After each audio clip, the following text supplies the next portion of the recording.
Good morning. My name is Elena Kennedy. I'm the Associate Director at the Illinois Association of Medicaid Health Plans, also known as IMHIP. We are very excited to have our inaugural Lunch and Learn for you today, and we look forward to the presentation that will be beginning shortly. With that in mind, I'm going to go over a few logistics, and then we will dive into today's presentation. As individuals continue to join in on today's webinar, I'm going to go over a few logistic items twice. So with that in mind, everyone is in listen-only mode and muted. Due to the high volume of attendees that are expected for today, we are just going to keep everyone in a listen-only mode. However, there are a variety of different ways that you can still interact and participate with today's important webinar. With that in mind, everyone has a GoToWebinar control panel that should have popped up on your right-hand side of your computer. You can use this control panel to interact with the webinar. Please direct your attention to the Questions tab. You can submit questions to myself privately, or you can send questions to all attendees. Should you have a question that is directed to our moderator or the presenter, please send those questions privately. We will collect those questions to be asked at the end, or I will be answering them as we go throughout the presentation. Additionally, you can interact with today's webinar through our chat function. Please direct your attention to the Chat tab at the bottom of the control panel. You can send chat functions to the entire audience, privately to attendees, or to myself as another way to submit questions. Once again, everyone is in listen-only mode, and you can submit questions through the chat or questions function. You can also raise your hand on the attendee section, and it will notify me that you might have a question, and I can chat with you directly. Without further ado, I don't want to hold us back from diving into today's presentation, so I'm going to introduce Samantha Oldfry, the CEO of IMHIP, also known as the Illinois Association of Medicaid Health Plans. Samantha has a decade of experience in healthcare and appropriation policy as Executive Director and Chief Executive Officer at IMHIP. She is responsible for coordinating legislative strategies, testifying before legislative committees, and working closely with state agency administrators to formulate and implement policy that positively impacts members.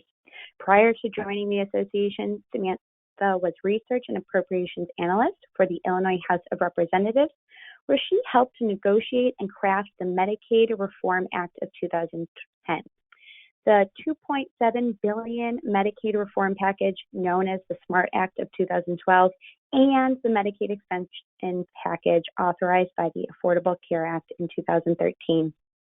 Samantha was named to Forbes magazine's 30 Under 30 for her work in public policy in 2015, and she has earned her bachelor's degree in economics from the St. Louis University and her master's degree in public policy and administration from Northwestern University. Without further ado, we are going to begin our inaugural Lunch and Learn today. Samantha? Good afternoon, and thank you, Elena, for the introduction, and thank you all for taking some time to join today to discuss with us the single PDL and the ordering, referring, and prescribing policy in Illinois. As you all know, IMHIP is a trade association representing the entire industry of Medicaid health plans and managed care organizations, and our health choice plans are listed here on our first slide. We will go ahead and dive right on in. Today, we're going to discuss the single PDL first. We're then going to go into the prescribing component of ordering, referring, and prescribing, keeping together all of the pharmacy components of these policy changes that occurred on January 1st of 2020. And then we'll discuss the medical side with ordering and referring. So first and foremost, I want everybody to really understand the impact of these policy changes and why we use this topic for our inaugural Lunch and Learn and why we've been stressing it so very much. So we estimate, the health plans estimate that 40,000 members' prescriptions are impacted by the prescribing component of ORP, or ordering, referring, and prescribing. And then for the uniform PDL, 130,000 members and their prescriptions were impacted by the implementation of the single PDL. Again, this on the pharmacy side alone represents 8% of Health Choice membership. Not 8% of prescriptions in Health Choice, but 8% of the raw number of members. So really a significant change occurred on January 1st, and we are still seeing some of that and some of the impact of that. And that is why we want to engage our provider community and our advocacy community to really make sure everyone's aware of what these two policy changes mean for Medicaid, for members, and for the healthcare system at large. So let's dive right on into the single PDL. So on January 1st of 2020, HFS mandated a transition to a uniform preferred drug list for all Medicaid managed care organizations. It's key here that this is just in the Health Choice program. ORP does impact MMAI, but the single PDL just impacts Health Choice. And the reason for that, of course, is that Medicare Part D is covering the prescription component for our MMAI or our dual eligible members. And so there is not that single PDL for those dual members. This is just for the Health Choice contract. All MCOs must utilize the state's PDL. Again, all Health Choice MCOs for all new prescriptions and for all current members that are on a medication that is not in one of the grandfathered categories. We're going to discuss that on the next slide of what is grandfathered and what isn't. All MCOs and fee-for-service members have the same preferred drug list of medications, excluding over-the-counter drugs, and we'll dive into that a little further. However, MCOs may have different quantity limits and safety edits that are different from fee-for-service.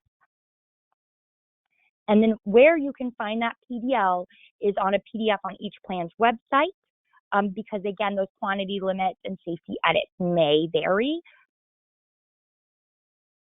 So let's dive into those grandfathered medications.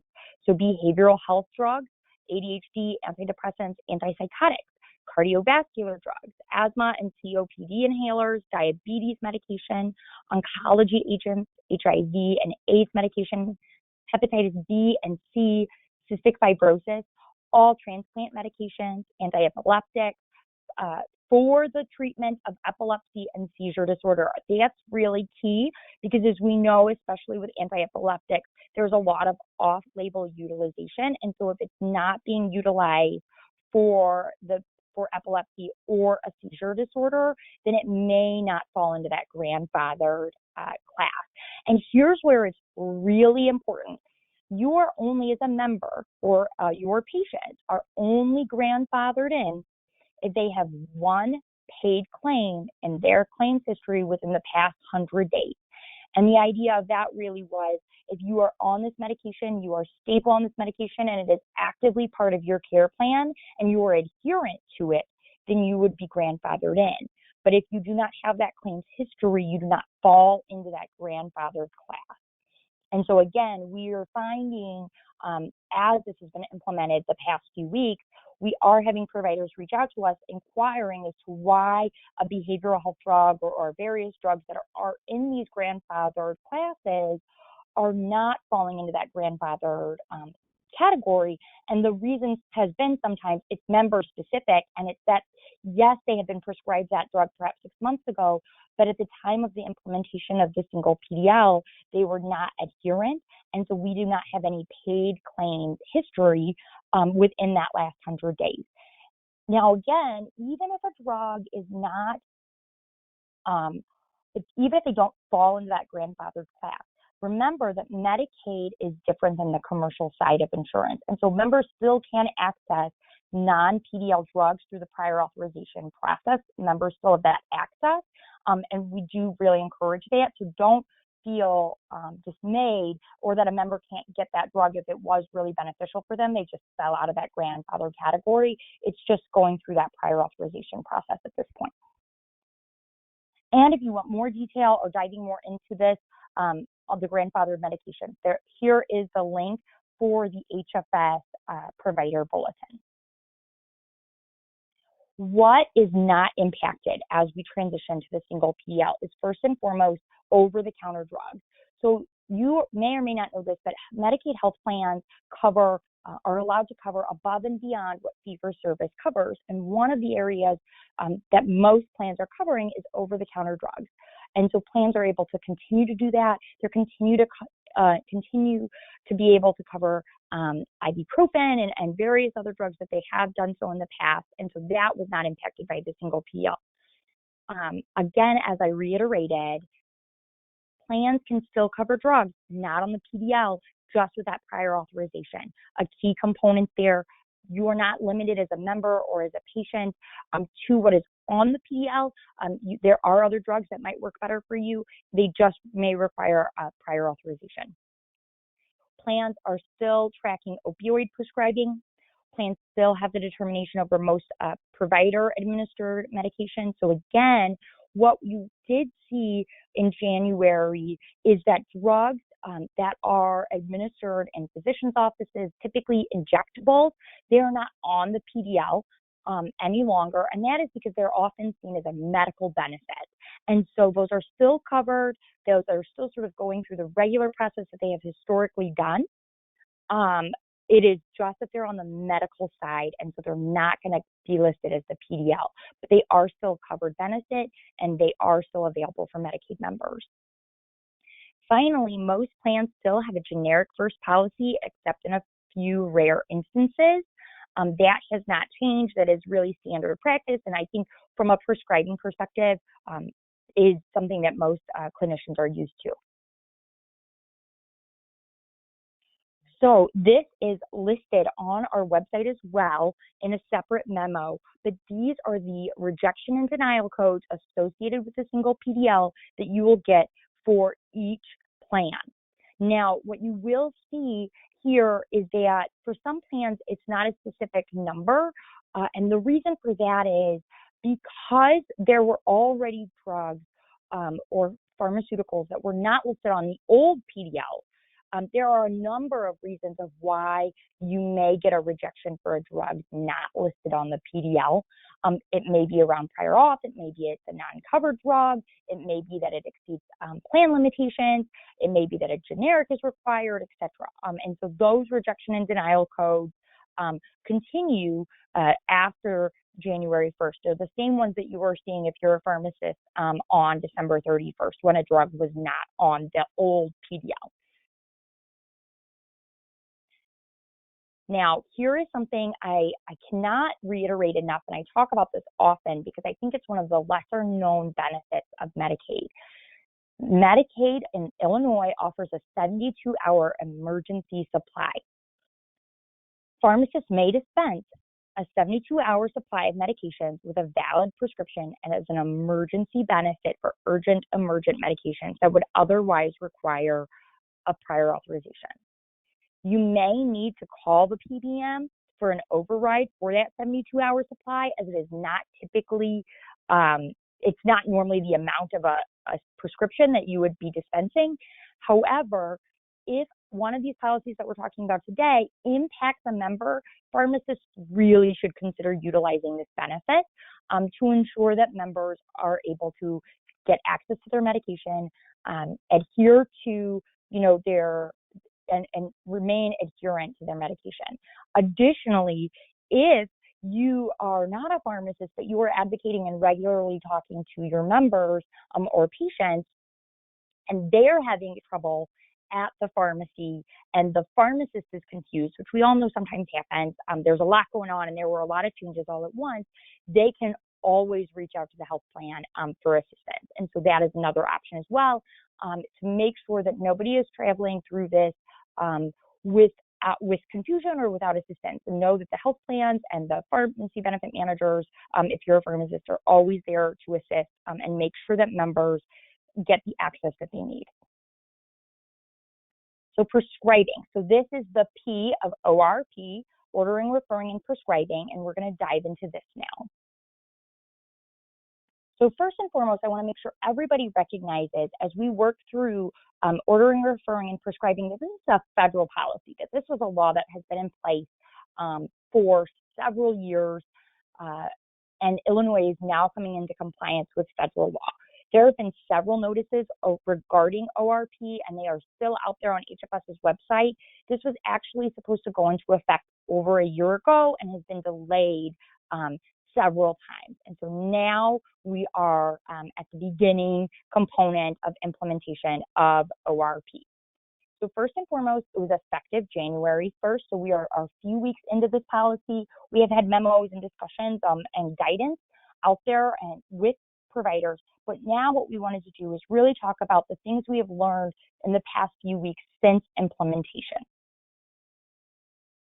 First and foremost, in order to prescribe to any Medicaid member, including dual Medicaid and Medicare members and MMAI, or a dual member potentially in fee-for-service, a clinician must be enrolled in IMPACT.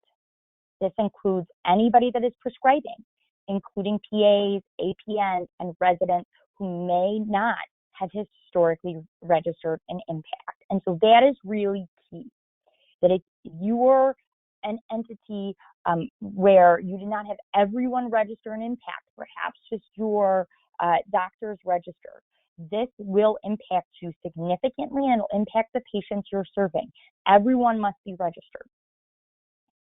If a prescription by someone not, or if a prescription is prescribed by someone not enrolled in IMPACT, that prescription will deny at the pharmacy and not be dispensed. And so that is why we really have been focusing on the prescribing side of ORP, because it has such a huge impact on a Medicaid member.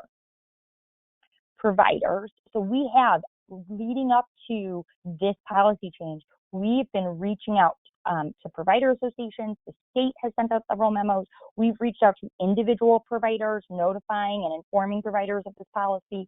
We did reach out to sizable health systems that we thought this was going to impact more than others. Obviously, any teaching hospital is going to be impacted by this more than non-teaching hospitals because of the residents. So we have tried to do our due diligence to ensure that we are able to implement this seamlessly and that there's not an impact on Medicaid members.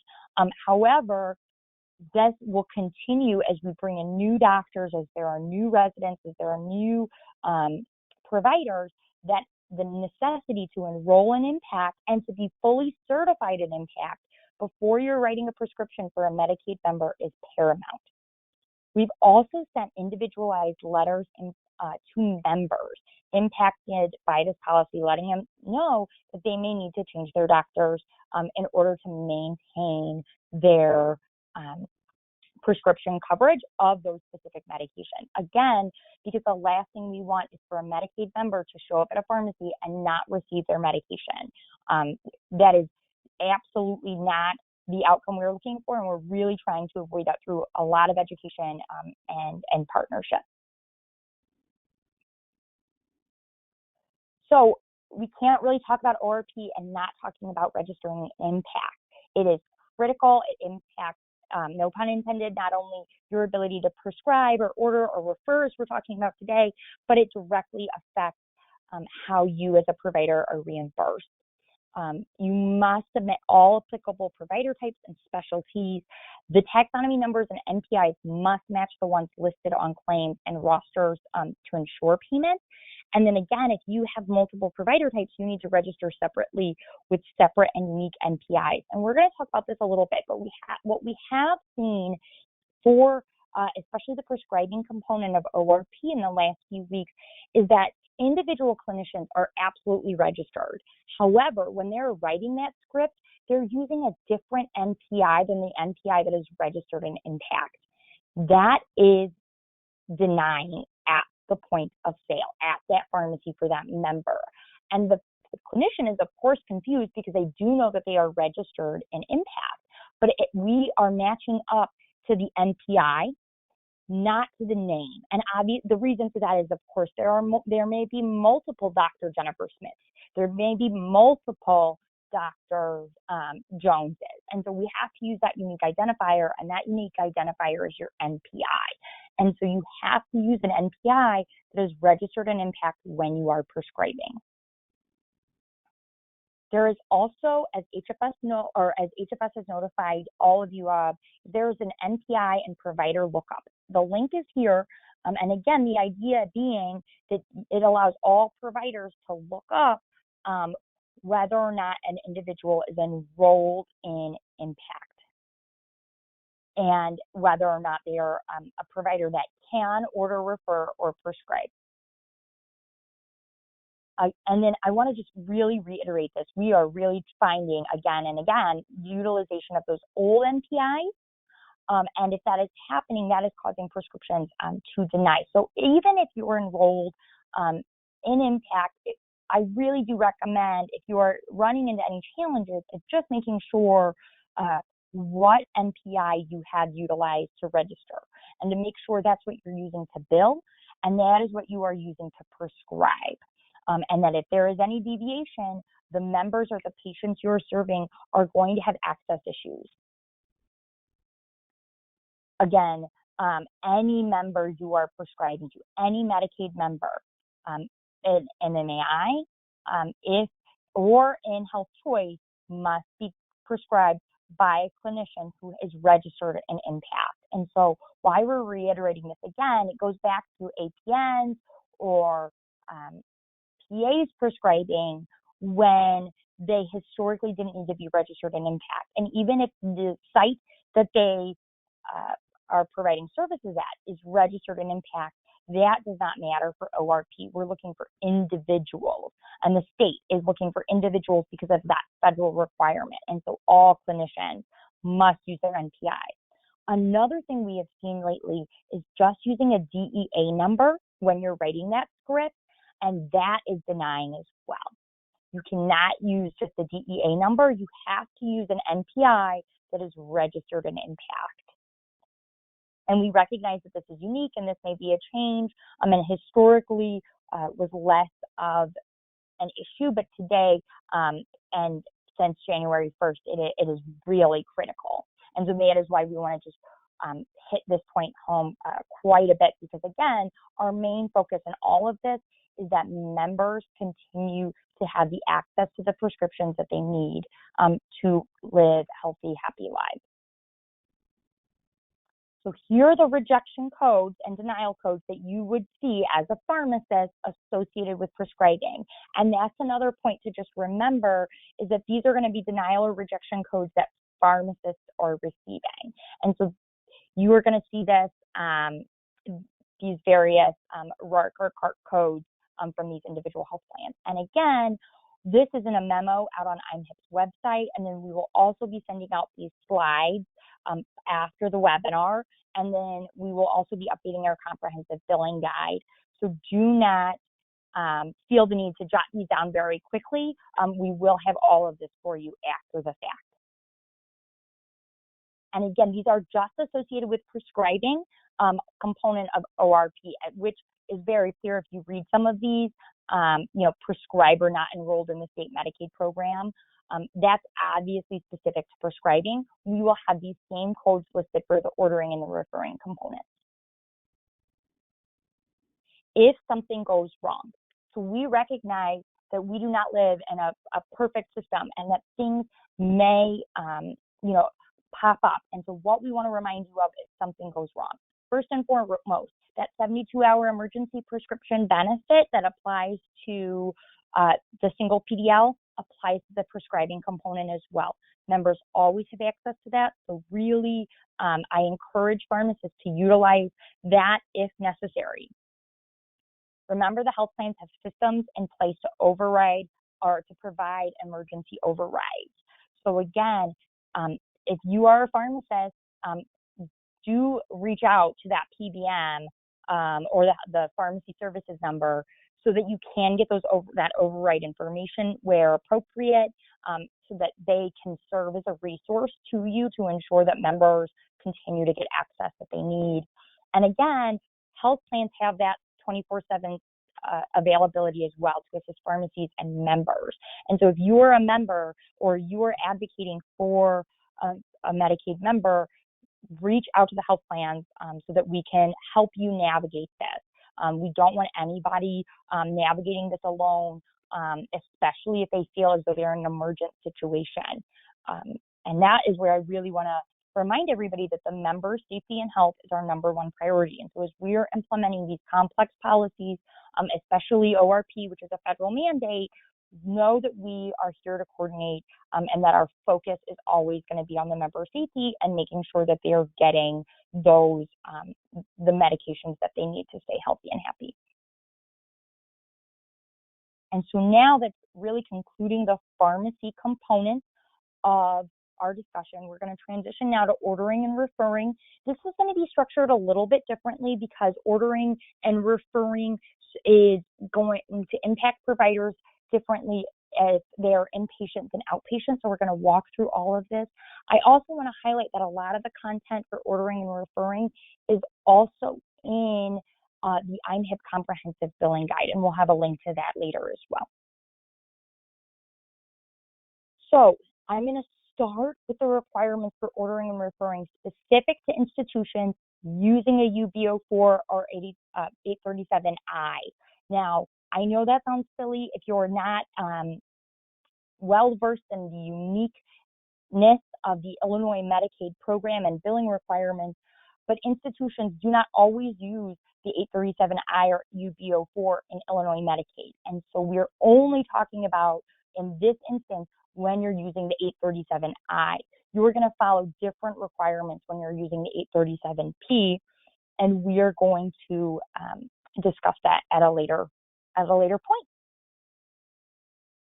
So the attending provider NPI, and these are the loops or the qualifiers in the field, is required for all institutional claims, and that has always been the case. That part has not changed. What has changed effective as of January 1st is that now we're looking for that attending provider to be in the Illinois Impact file as an individual, not as an entity. So again, we're looking for that to be a person. We're looking for that to be Dr. Jennifer Smith and Dr. Jennifer Smith's registered NPI, not Hospital St. Elsewhere's registered NPI.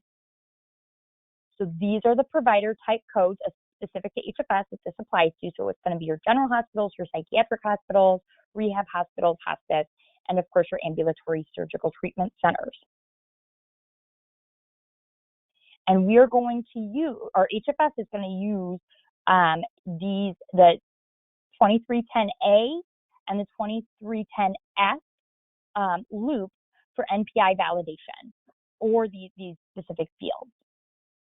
Here is something I really want to highlight as well when we're talking about institutional claims. And this is something that if you don't know how your system or how your hospital department system is programmed, do check this out.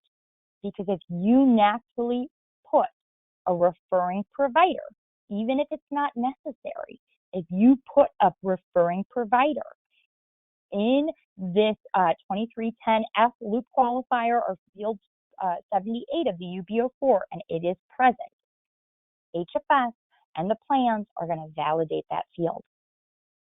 And so even if it's not necessary, once that number is filled in, we're going to validate it. And so if it is a provider who referred, who is not registered in Impact, you're going to have a claims payment issue. It is only a field that is required on outpatient claims except for these specific emergency claims when the referring provider is different than the attending provider. If the referring provider and the attending provider are the same, do not put information in loop 2310F or field 78. So again, make sure that you have a system in place that you're entering in referring providers when they're necessary. Because if you enter them in all of the time, automatically your system just plops them in there. If they are not a registered Medicaid provider in Impact, this is a claim that would deny. And what is really important, I want to reiterate, it is not just that you have registered. It is that you have been registered, that registration is complete, and you have been certified, and that process is complete by HFS, and you are fully loaded with an impact. So it's not that your application is sent in, it is that it is fully processed. And so to that end, providers have inquired with HFS of sort of what is that lag between complete registration and loading, and it is about 35 days. The last time that HFS checked. So again, it is actually a very tight turnaround time right now for impact once those applications are complete.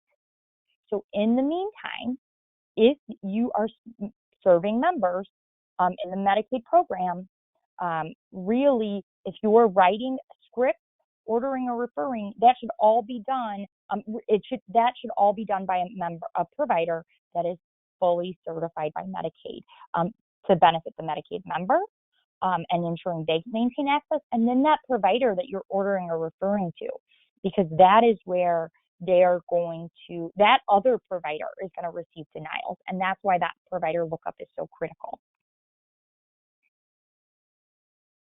Now, this is I'm going to walk through what we need as a provider if you're using the CMS 1500 or the 837P.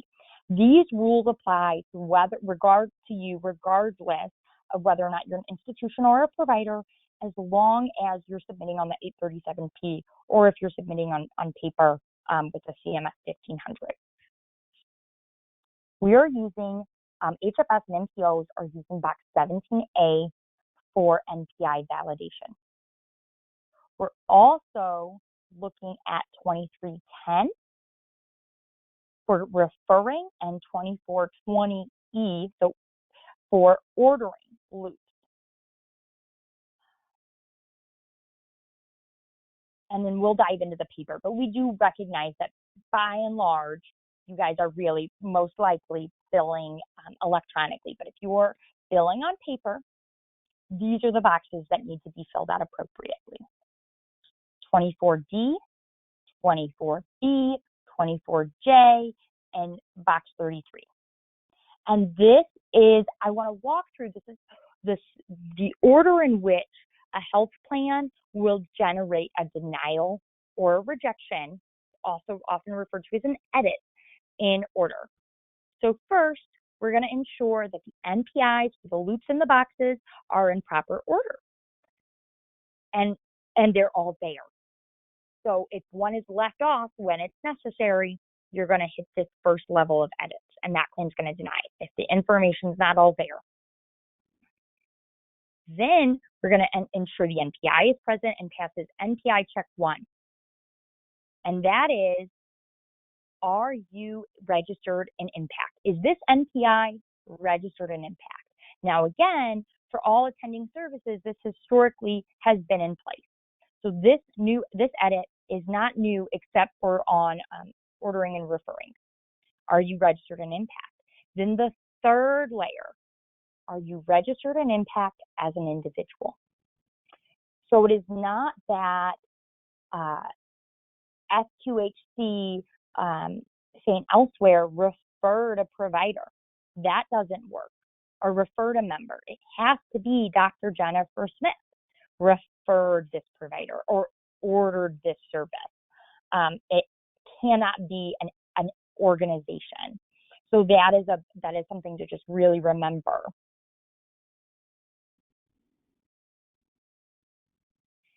And so when is box 17 required? For consulting. And so in this, you can see consult codes for physicians, for FQHCs, for ERCs, for rural health clinics, for nurse practitioners, podiatrists, optometrists, physicians. By and large, these are the procedure codes, and all places of service are going to need that box 17 information. And again, I hope you're not all trying to scribble all of these very detailed numbers down. I just want to remind everybody we are going to email out the PowerPoint. This information is in our comprehensive billing guide. You will have access to this again. For box 17 is required for long-term care facilities. with these procedure codes, this series of procedure codes and places of service 31, 32, or 33. Box 17 is required for the various provider types in the following scenarios. So again, if you are a physical therapist, all procedure codes and all places of service. If you are a community health agency or local health department, it's going to be this only the therapy fee that are on the fee schedule. And again, though, all places of service.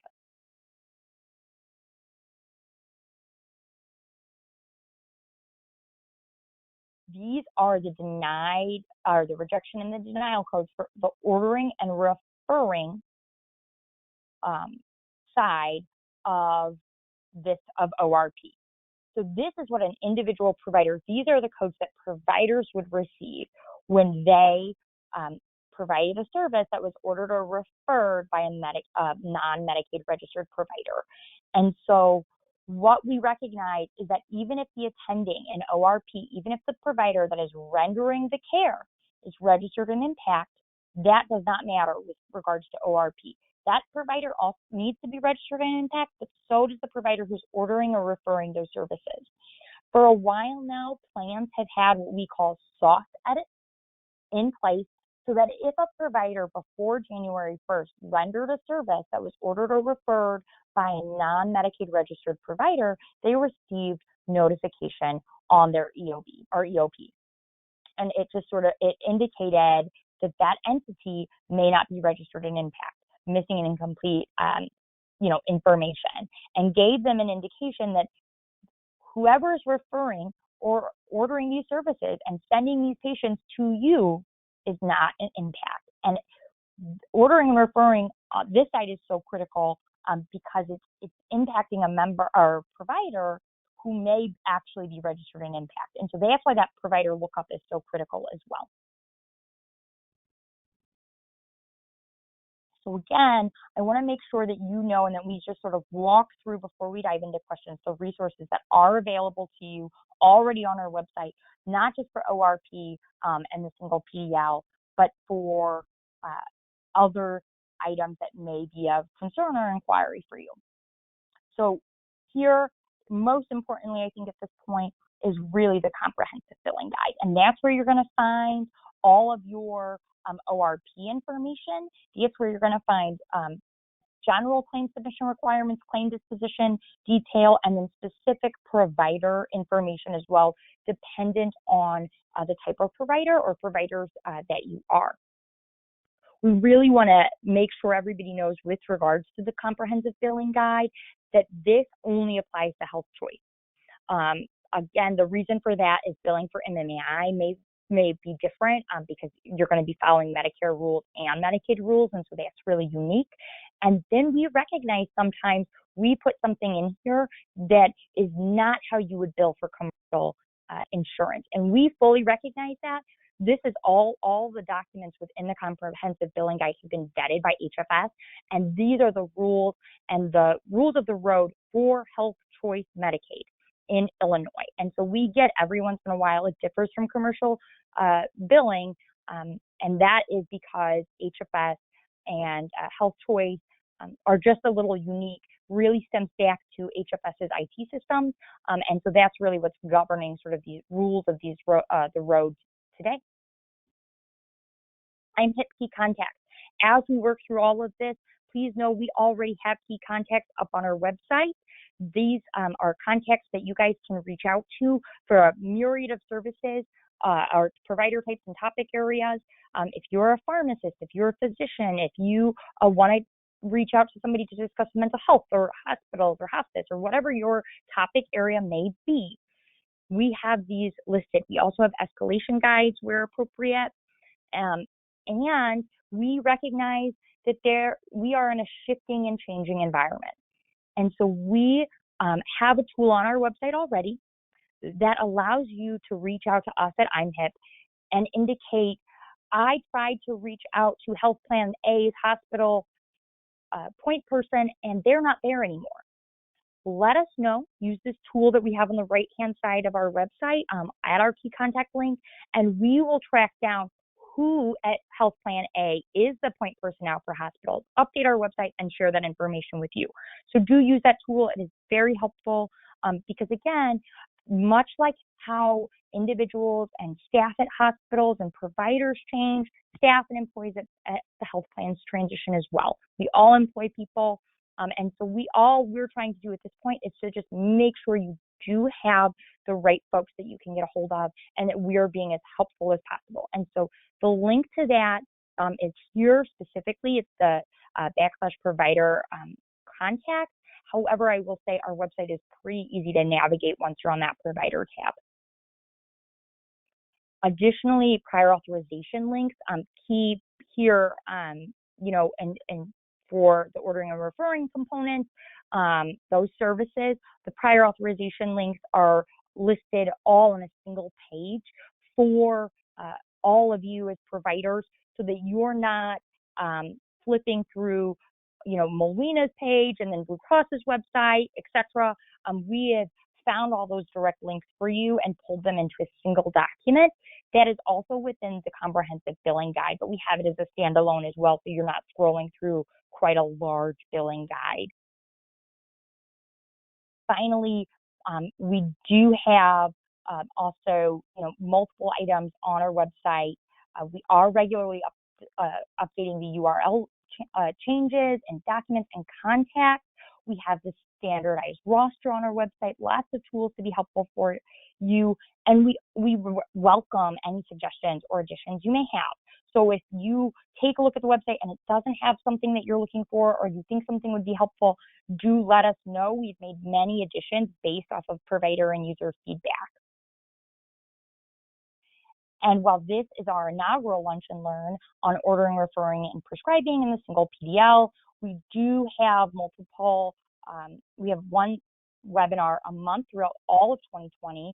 Next month is going to be on general billing and IMHIP resources. So we'll really do a deep dive into the tools that IMHIP has for you to engage with the health plans and then the general billing. And we'll actually be walking through the some of the regular billing challenges or errors that we do see at health plans and how you can correct those and things you should be checking.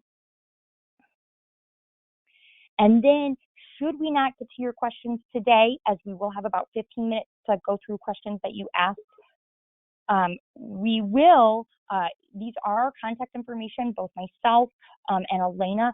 Do feel free to email us questions that you may have, and we'll do our best to answer you or get the answer for you from one of the health plans. So we want to make sure that we are providing that information to you so that you can get in contact with us. And with that, Elena, I will open it up to you to sort of walk through any questions that we may have received in the process. Wonderful. Thank you so much for your presentation so far. And a reminder to all of our attendees, everyone is in listen-only mode. Due to the high volume of attendees, we will not be taking anyone off mute. However, you can engage with our webinar today and ask us questions by using our control panel. Please submit your questions through the questions panel or the chat function. Additionally, I have seen a few individuals raise their hand, and I will connect with you on the chat function, or you can just submit your questions by using the questions tab. Additionally, I received a lot of questions about the presentation and wanting the slide deck. To answer your question, yes, we will be circulating our slide deck to all of our attendees today. So should you want to go back, review the slides, or capture some of those links, you'll have an opportunity once we circulate the slides and the presentation.